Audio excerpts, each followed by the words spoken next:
Okay, let's talk about the new news subscription service called Now Apple News Apple is a Plus. newspaper. It's part of the spaghetti that we threw on the wall and we're seeing what sticks. Apple spaghetti. I actually don't think this is going to stick either.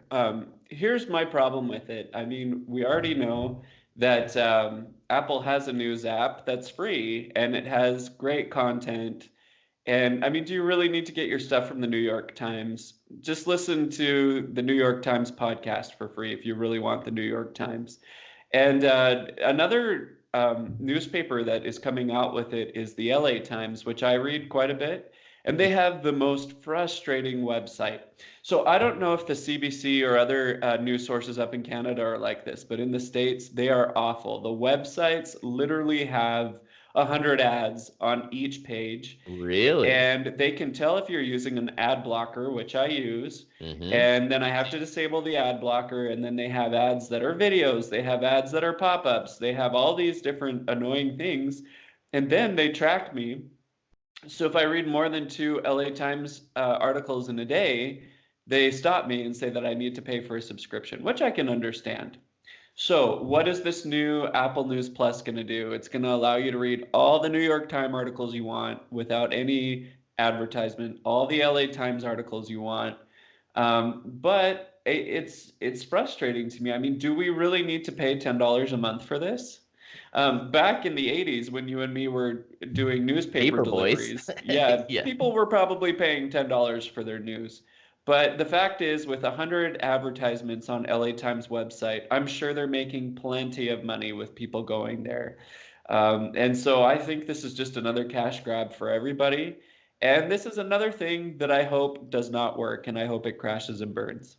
I see this as the last gasp of the newspaper industry, right? So newspapers created billionaires, and we're talking billionaires over 100 years ago, well over 100 years ago. In fact, 200 years ago, the very first oligarchs came about in the capitalist world because of their control of newspapers and information.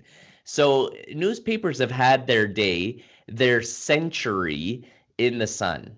And once the internet came along and basically democratized information and allowed free information to go to anybody who had a web browser, then it kind of leveled the playing field. So the big newspaper companies that used to hire the best journalists no longer had the monopoly on the audience. The audience could now listen to Tech Time, right? Like two guys, Yes. brothers, one in Edmonton, one in Los Angeles, suddenly have an opinion on technology, and people can subscribe and like it and listen to us.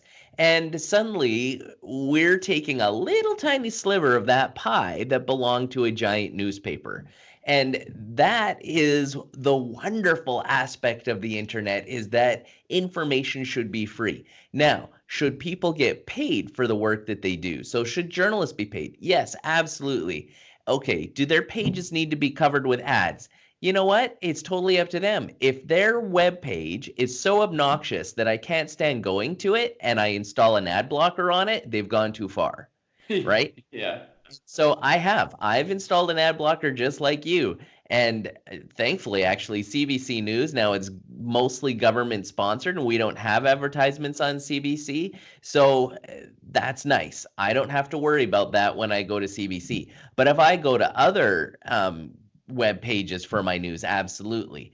Ads everywhere. And I can't stand the ones that automatically start and all of a sudden they start speaking and I'm like, oh, stop that. Like it's almost as bad as the tornadoes of the 80s and the 90s and the early 2000s that used to hit us when we'd go clicking on other websites. So in this case, I'm going to say, you know what? I think it's a money grab. It's a gasp of a dying industry. I think another thing you're going to see is people like Huffington Post that were started, from the internet for the internet. Things like that that are still free are going to become more proliferative and more important for millennials. They'll go to that instead of paying $10 for the LA Times or the New York Times. And I got to tell you, as an Android user, I love my news app. Oh, And yeah. my news app, and some people use Bixby for that app too, and there's different types of apps that will go and be your news aggregator. But it's smart. It gets to know that I like reading technology news. I like reading Canadian news. I like reading news about Donald Trump. I mean, who doesn't like reading that news? So it gathers that news for me. And most of the time it's free articles, but sometimes I click on it, it's like, oh, you haven't subscribed to Forbes or, whatever. And that gets frustrating. And I think it's going to backfire. I seriously, like I said, it's the dying gasps of an old fashioned industry. It had its century. It had its 2 centuries. It's time to move on. Agreed.